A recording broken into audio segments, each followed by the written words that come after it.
இந்த வீடியோவில் நம்ம எதை பற்றி பார்க்க போகிறோம்னா, தமிழக அரசின் மிகவும் முக்கியமான 3 திட்டங்கள் பற்றி தான் இந்த வீடியோவில் அப்டேட்லாம் பார்க்க போகிறோம்.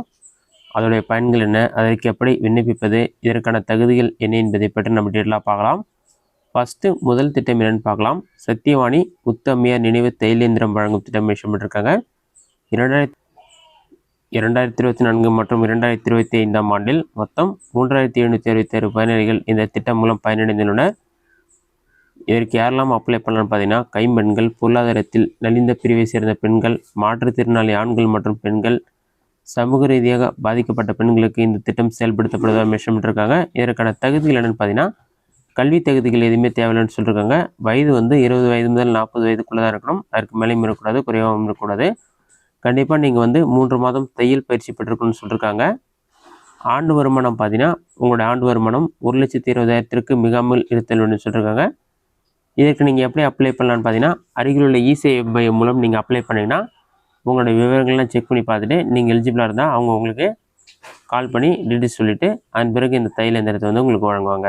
இதுதான் முதல் திட்டம். நெக்ஸ்ட் 2வது திட்டம் என்னென்னு பார்க்கலாம். கிராமப்புற பள்ளி மாணவியருக்கு 1000 ரூபாய் ஊக்கத்தொகை வழங்கும் திட்டம்.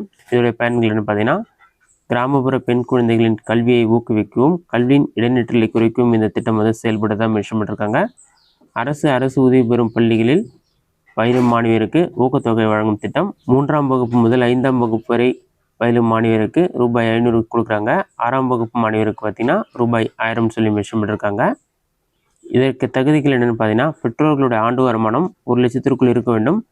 கிராமப்புறங்களில் அமைந்துள்ள அரசு மற்றும் அரசு உதவி பெறும் பள்ளிகளில் மாணவியர் பயில்வராக இருக்க வேண்டும் சொல்லியிருக்காங்க. மிகவும் பிற்படுத்தப்பட்டோர், சிறுபான்மையினர் வகுப்பை சார்ந்த பெண் குழந்தைகளை மட்டுமே விண்ணப்பிக்கலாம். விதவை மற்றும் கணவரால் கைவிடப்பட்டவர்களின் பெண் குழந்தைகளுக்கு முன்னுரிமை அளிக்கப்படும் சொல்லியிருக்காங்க. ஒரு குடும்பத்தில் 2 பெண் குழந்தைகள் இந்த திட்டத்தின் கீழ் பயன்பெறலாம் சொல்லியிருக்காங்க.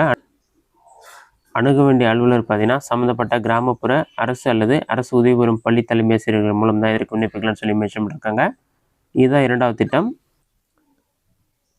இதில் 3வது திட்டம் என்னென்னு பார்த்தீங்கன்னா, அன்பு கரங்கள் நிதி ஆதரவு திட்டம். இந்த திட்டத்திற்கு பயன்பெற கீழ்கண்டவர்கள் விண்ணப்பிக்கலாம்னு சொல்லி மென்ஷன் பண்ணியிருக்காங்க. யாரெல்லாம் விண்ணப்பிக்கலாம்னு பார்த்தீங்கன்னா, ஆதரவற்ற குழந்தைகள், அதாவது பெற்றோர் இருவரையும் இழந்தவர்கள், பெற்றோரில் ஒருவர் இறந்து மற்றொரு பெற்றோர் குழந்தையை கைவிட்டு சென்றிருப்பின் அவர்கள் விண்ணப்பிக்கலாம். பெற்றோரில் ஒருவர் இறந்து மற்றொரு பெற்றோர் மாற்றுத்திறனாளியாக இருந்தால் அவர்கள் விண்ணப்பிக்கலாம்னு சொல்லி மென்ஷன் பண்ணியிருக்காங்க. ஆதரவு தேவைப்படும் குழந்தைகள், பெற்றோர் ஒருவர் இறந்து மற்றொரு பெற்றோர் சிறையில் இருந்தால் அவர்களும் விண்ணப்பிக்கலாம் மென்ஷன் பண்ணியிருக்காங்க.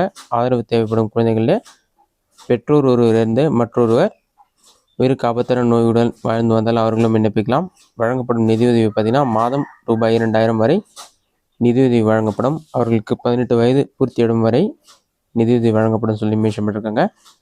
பள்ளி படிப்பு முடித்ததும் கல்லூரி கல்வி, திறன் மேம்பாட்டு பயிற்சி எல்லாமே வழங்கப்படும் சொல்லியிருக்காங்க. விண்ணப்பிப்பதற்கு தேவையான ஆவணங்கள் என்னென்னு பார்த்தீங்கன்னா, குடும்ப அட்டையின் நகல், குழந்தையின் ஆதார் அட்டையின் நகல், வயது சான்றுக்கு பிறப்பு சான்றிதழ் அல்லது பள்ளி சான்றிதழ் அல்லது மதிப்பெண் சான்றிதழ் பயன்படுத்தலாம் சொல்லியிருக்காங்க.